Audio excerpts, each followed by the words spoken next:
For the National Service Authority case, due to its expansive nature, charges have been drafted and will be filed as soon as the legal year begins against the following person: the Republic versus Osei Sibe, the Republic versus Eric Nyakun, the Republic versus Gifty.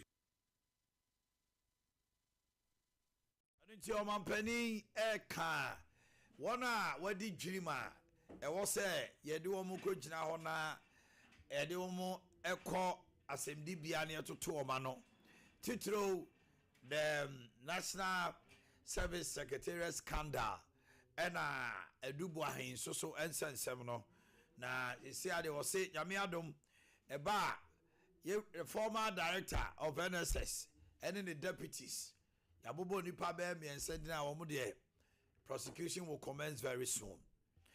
We will look at the encounter questions koye ni ade afei o say bibia ye National Cathedral ho asema ba no ano wa commence for a request for a forensic audit with the National Cathedral no ono or share forensic audit him yenti Omanhene John Dramani Mahama.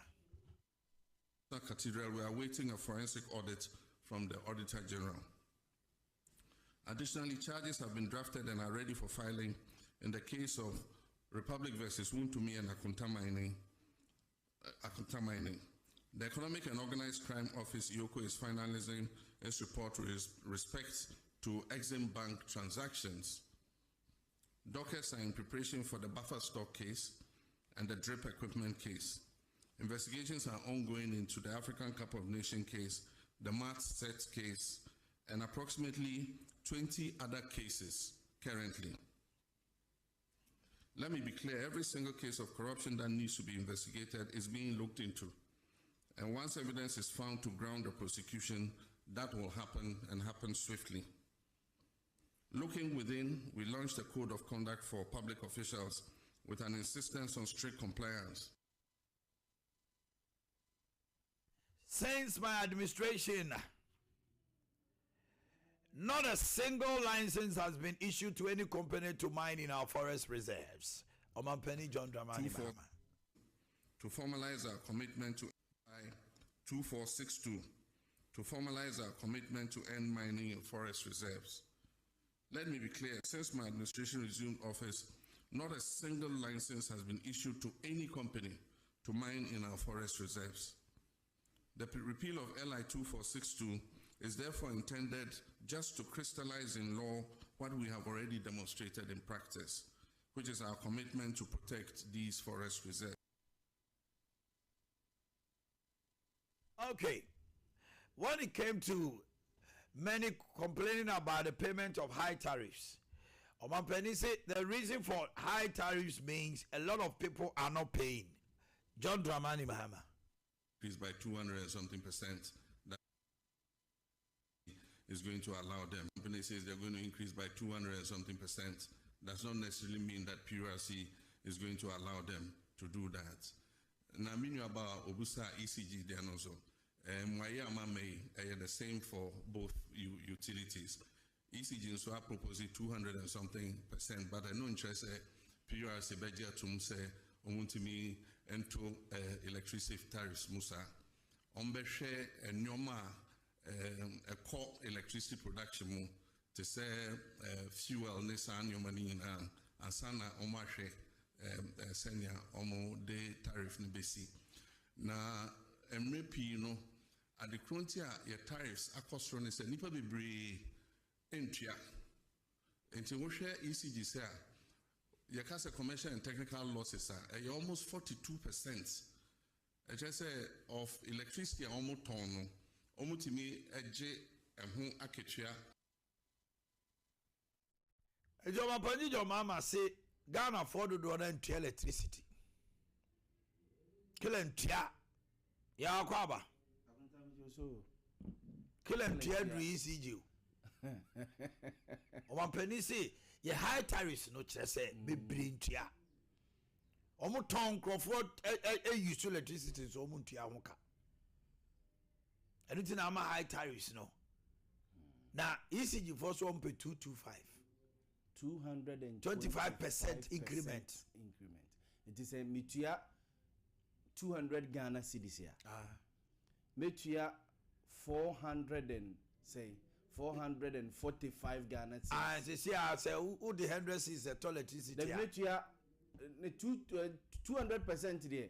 Like I say, your friend say 600 and. For 25 in the car, now and wait 25 in every. There is a best 300 Ghana. There's a one Jack, best 650. So we will be on Kabia. So you get 200 new two more. So you have 2 million. Now they say how much 225 into my get ready to pay like 650 for the 200 now utiano. Now contact media massive say. Me enra President Mahama nkomo no ne Ghana fodi ni do baby ne answers ni bi o provide ye ne me hu dwiri me kakra. Ade. Ba ko ye mra o kasafa galamsey hu o ka kire yen say ye new point I was ye declare state of emergency.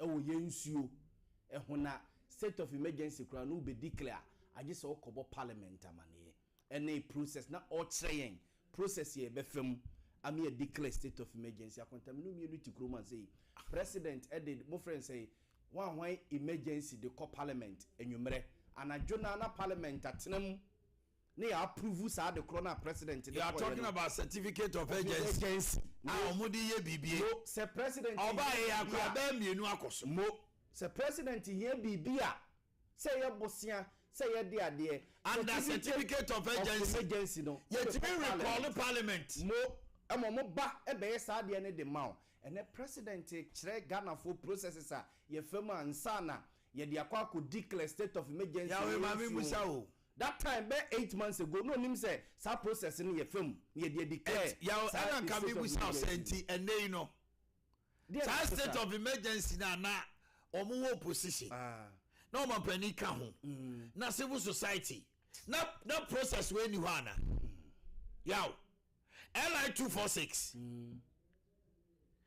okay say eno na ma jampo mo repeal state galamsey no mo be as ye de ato ye tirim say si ekoyi sa amra ne free on ma automatically galamsey ni nyina yaw but they make can say LI 246 enya no na jampo mo de eja ho e call e ma ye matena fie de che say CUC forecast say omo de omo fidie no omo nyuma nyina be go omo nya adwuma akuta asema and nay omampani jomama se processes bi and now ebe koso ansana process akuta sa increment ya no ka wasem sa manfo ntua kelentua tina water bill no omo person mutum over 200% president ka kire yen say ye ntua light bill no water bill into no person mutum no so tie reasons a Ghana Water Company for dem mana enye Ghana for tuo muntua into no galamsey asen nsuo no bebre a enti ama sika omo de etinsuo na ni no aboso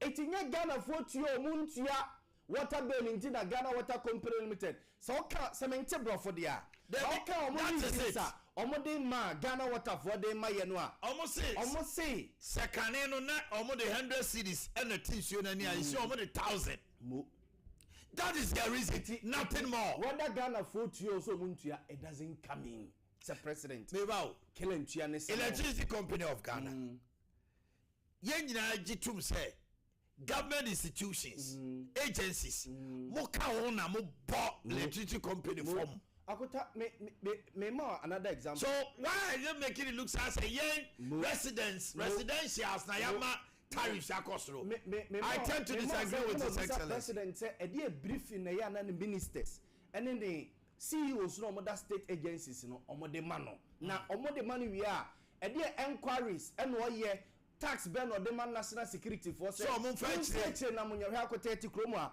and the current finance minister ato force ya no force no yenim de esisi akwakosi no o ka kire yen say Ghana for ntimi ntua for the deficiencies of ECG workers yes sa say ya shout to hono mo say bosumi bia na say 6 months bia yen to light bill mu ntino ECG workers no adwuma mo ntimi nye no near the bed na kogu the ordinary Ghanaian and the poor boy ne girl o sha brabase no see a better light bill no water bill mu ntino de bia meanwhile ya nyina di one dance here say dwuma was a ECG dwuma efo ne ye no enya no no mo ye akote ti kromo a obitimi apply say open meter itibi di fie du obitimi sorry free the fie o say me beji meter on the wire bibia to wire meter wo light bill na ma me ameba mo mese me ankoda mo nko check me meter no na mo ma me bill akuta ECG workers timi yo konebra nipa no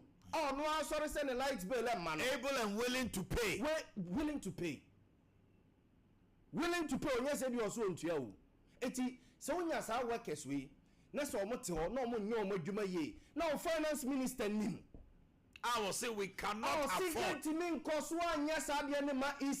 inefficiencies of ECG on the customer. Yes. No opposition or president. Oba powers waka. Dear briefing and our to force and catch a president. Dear briefing, Minister George Napo. A catch a president. ECG boss will dear briefing on the man. Sir, into 225 no more day bra wo. Na dey ka dey asa dey oba mo ba gia to mo. Akuta koma na odie no so utie baby ano keka kele ntua. Si ye ntua nti no e na ama akwa akoba 225. Ati wan ya ya o ma penny yes. Your mama nyesa da. Say even say into 30% kura ba. What you to?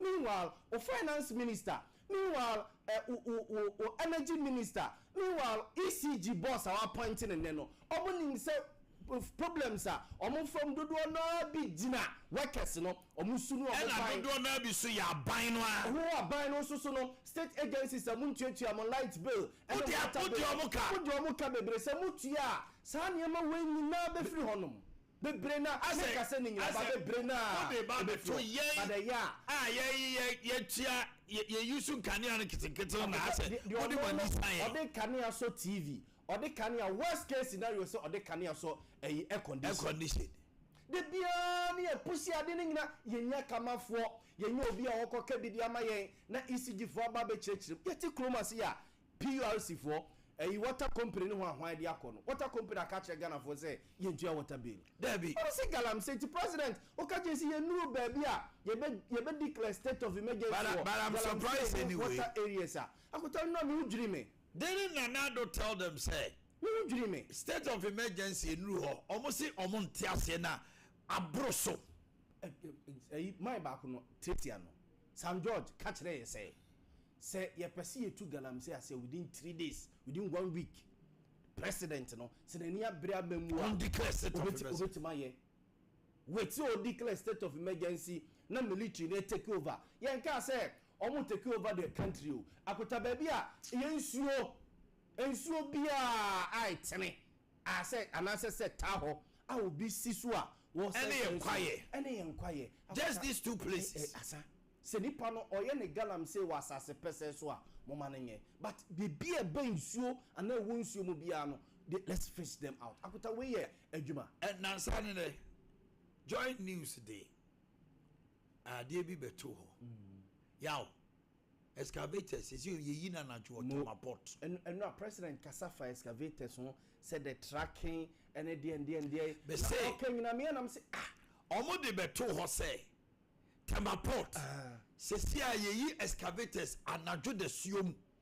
Omo de pictures ne ho niam abegu ho say as late as 1 a.m.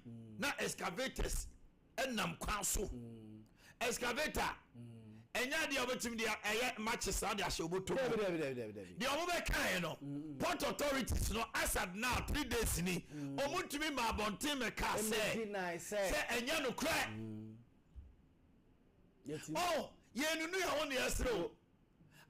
want His Excellency to take the issue of say yentia like bent in the high times. It is never true. Debbie. I like by yentia. And I'm a better like. And I'm yeah tariffs cost no.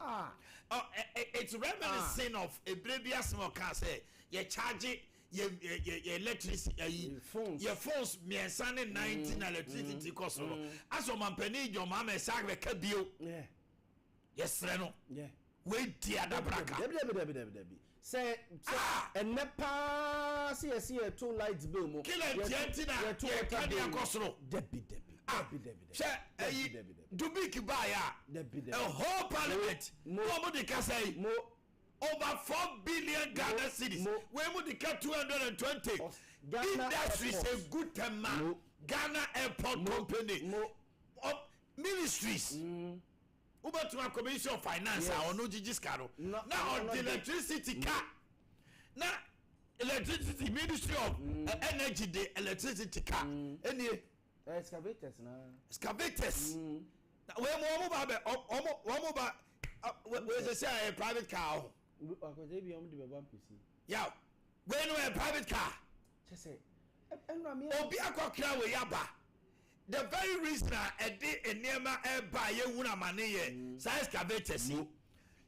Anajuna mama kwamo mu yi no kyese pani bi dia mo pani bi so enim hu bi ne yi na ade ne yin na wia ade ne yin na nopa ade ne yin ni daytime ye kwakoyi na nwumre mi wa president say ye de nhihie bi ba ye de tracking ne de ende bebo excavator bi aho na concession kura ekoso ne ade it is a directive na president and the man the minister of lands and natural resources sa directive na president the man minister of energy and mining one sensem no e di no man ni so fi no man fi president ya na ne ye excavator and utie report na join news e kana almost between January de urban excavators omo yi no anajo abagana na enya asem ketwa akuta na ye see ye kobrewu and these machines are coming yes be construction be akwan oh yes ye ni pass e bi be akwan na president e ka say e bi o ha contractors na omo yi kwan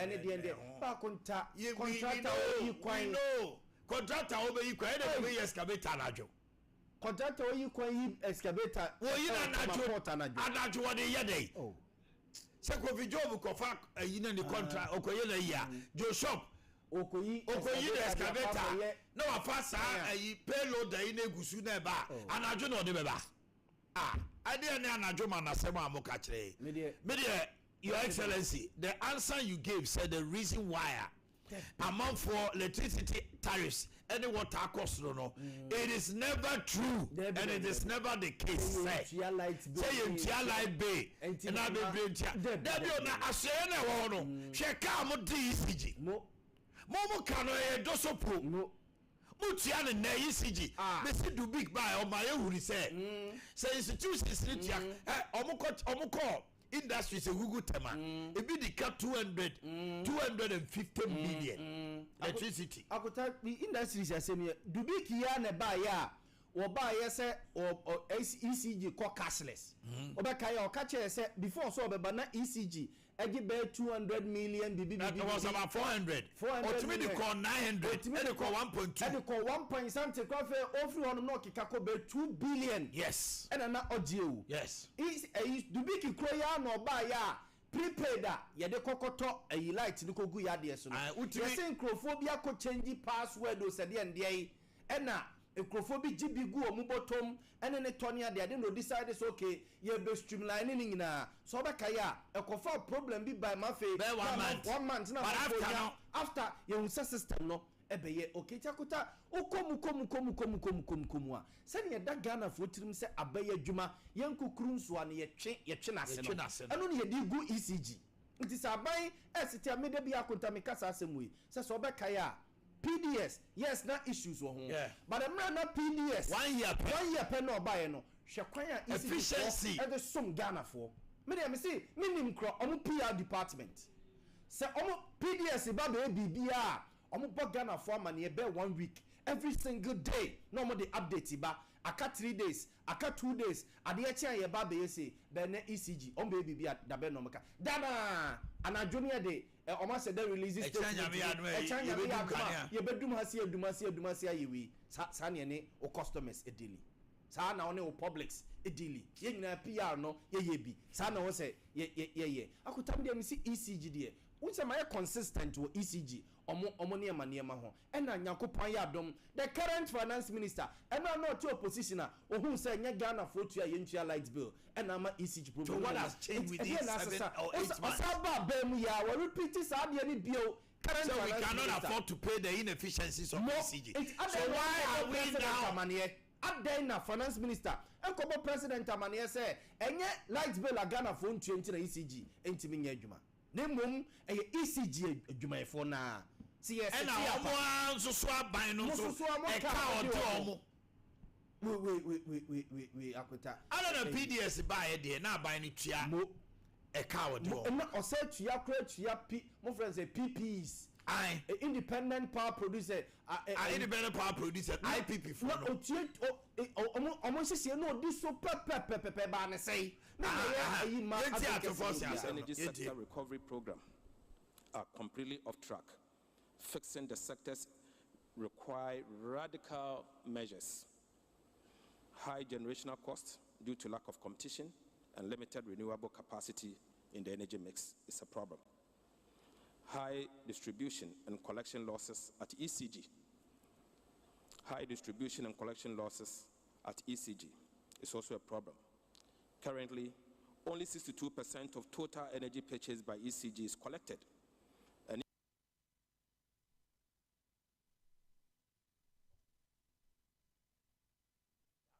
And of that amount is used to pay for supplies through the cash water fall mechanism. Unfortunately, 35% of the ECG's revenue is used to take care of ECG themselves over things that they don't actually require. Non-cost reflective tariffs, about 50% of cost of service provision is a matter for us to discuss. However, I still maintain that tariffs should not be used to reward ECG's inefficiencies and other inefficiencies in the system. But what said tariffs should not be used to reward the inefficiencies of ECG. And yeah, economic forum has seen okay. So within 4 or 5 months, no, and I can't afford Your Excellency come again.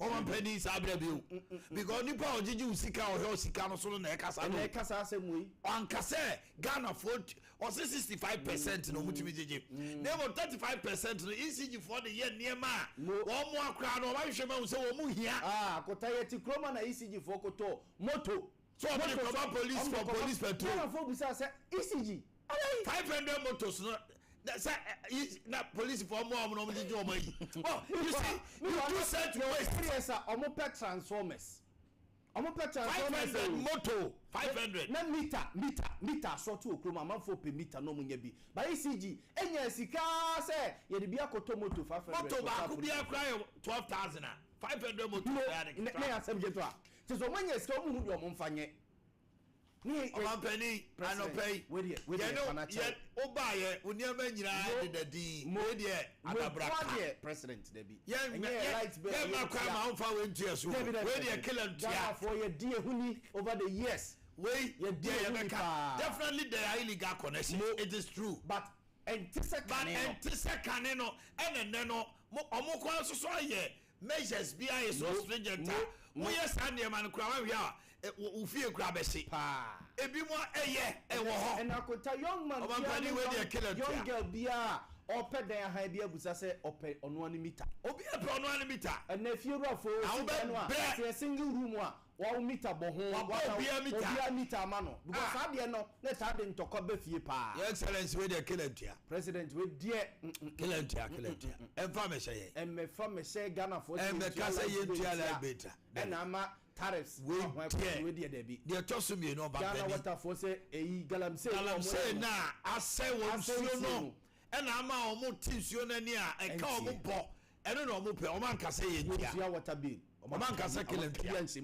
dey tosu bi state of emergency no your excellency enya afi na be che procedure no procedure we eda ho nyenne procedure this declare state ye nyina ye ni emra no clear black and white samutime dey a certificate of agency come na sebe dey fiem ye ko diska mamwa de here Ghana betima tinsuwe ni eye no kra wa yade oba e ma obi a license e to onko forest what me agi bebre ensuo no say it is if people are saying say when oba kai imam bi a ebon pa national you can't say National Day of the Imam Nika said, you promised us a state of emergency. What has happened? Yes. I'm on for Kodi Imam Natam said, I said, well, you're MPP. Yes.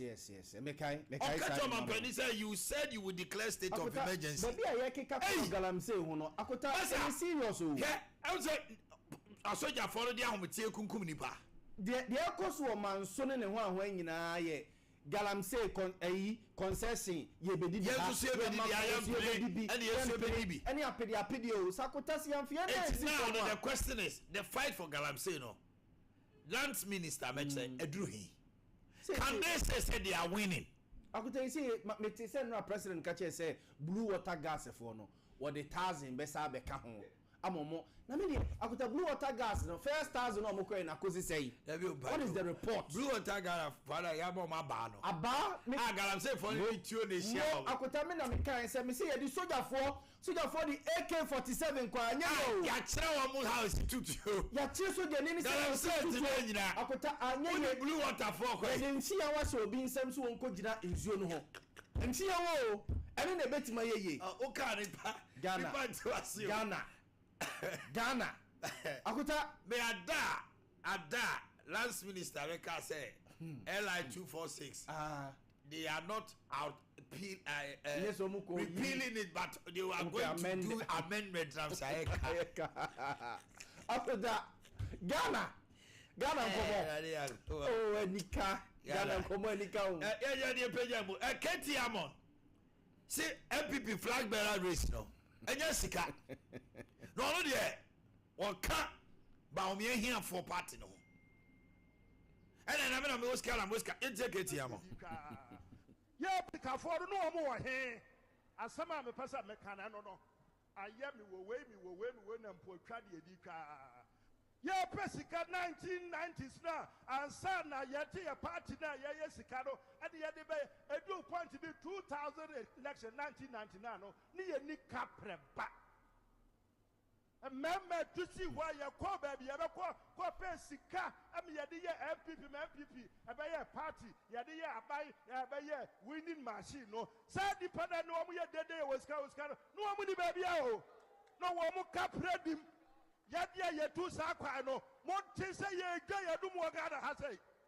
And then it be a dean, yes, ye did be cold. But more yet was the Kafomusia, Mumisa won't say, and son MPP ever win the first election. No, and Madame discover no more here. And Bibiaba, a bima for Quabiso, 1 year scary chow, nobody triumph. Let me come here for a party to ho. I brought your party to make a ho. Dr. Baumia Okaho, I pay that work, Shabrofubi. Okosha, was say, unfortunately, some of us do not have the kind of money that is being splashed around, just like the rest of you. Okay. Dr. Baumia said the NDC is intimidating the MPP with power, as he laments. Yete Baumia. Na yehu niema ekoso. You lose power. MDC say omo the power no ehunahunai. Harassment, abuse, and Chebiai Yeche Chairman Wuntumi Ekotum. Yakoche Chairman Abronye Akotum, Yechie TikTokers, Yechie bloggers, Yechie appointees. Echrese de Hiani MPP, Yakabum, so that 2028 Yebeko Akoje power no. Chama Wuntumi no say. Nyamin kwanka yo konkowi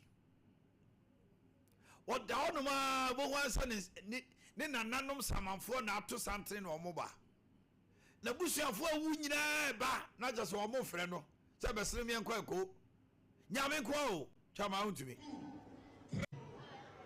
na ye ba chi chama untumi ba bia ko ya ne me ko ye no me se minister otu na gwa 2 3 Ade Akye and Ade Akye no e go straight fiasa na the same thing no go say now we share baby chama untumi me da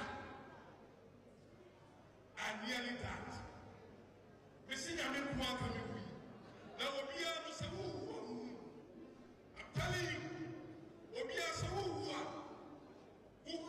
me no busuafo mo ọdọfo no ọmọ wo no o ṣase ase wo hu o na ṣase wo ko enti mi mu sabi akasa mi hu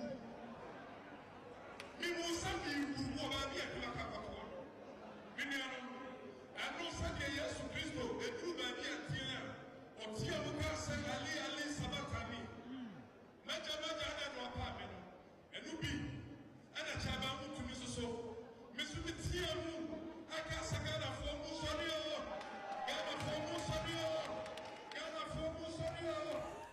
Okay.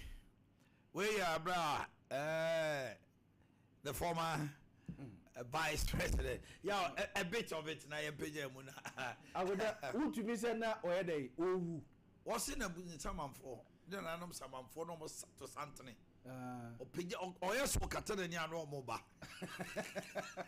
Yeah, I didn't say no canoe. Who's that? Yes, you saw na near share Ghanaian movie no bones says Samai EPA movie no more. Obons or say Orlando na echo be where today. I was say blah. Yeah.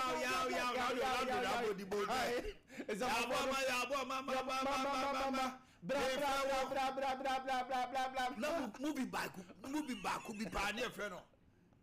Referee was say Quefio, I appear before me. Yeah. Quefio. I like that for the normal. I like that for the some money Jim.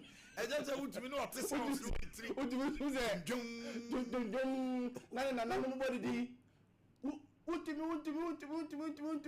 Oh, the normal come to me. Blah. Empty. Baby, what's your way? Bro. What do you would out? Come out to me when I'm you. I said, no, can I see us way out? Was it a dino? A fear. A couldn't say a fear. To the over to us, Okokak. I said, Elno. Aye. What to me now to me, down to me.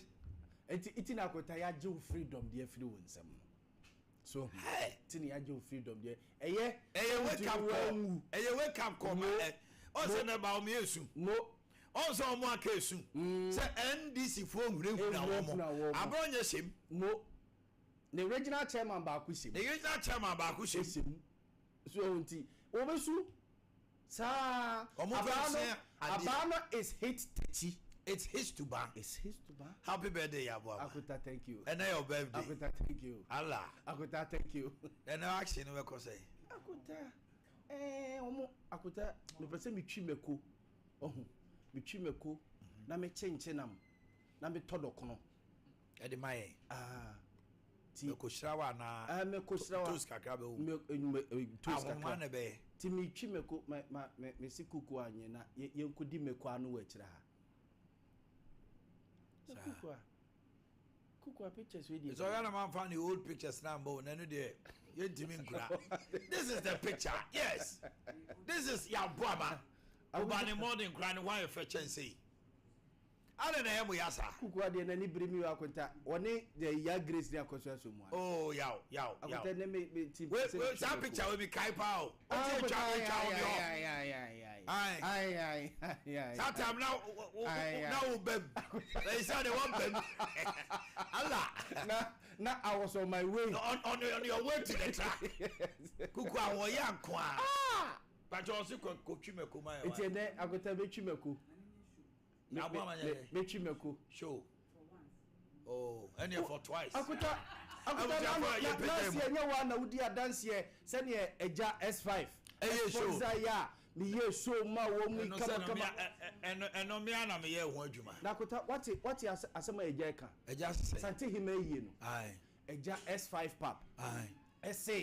Sante hima ye no from Monday and you see Thursday. You be free. Yay. Was it a year or best supply a year? Yeah, now Kumasi nyina. Again, you may pass.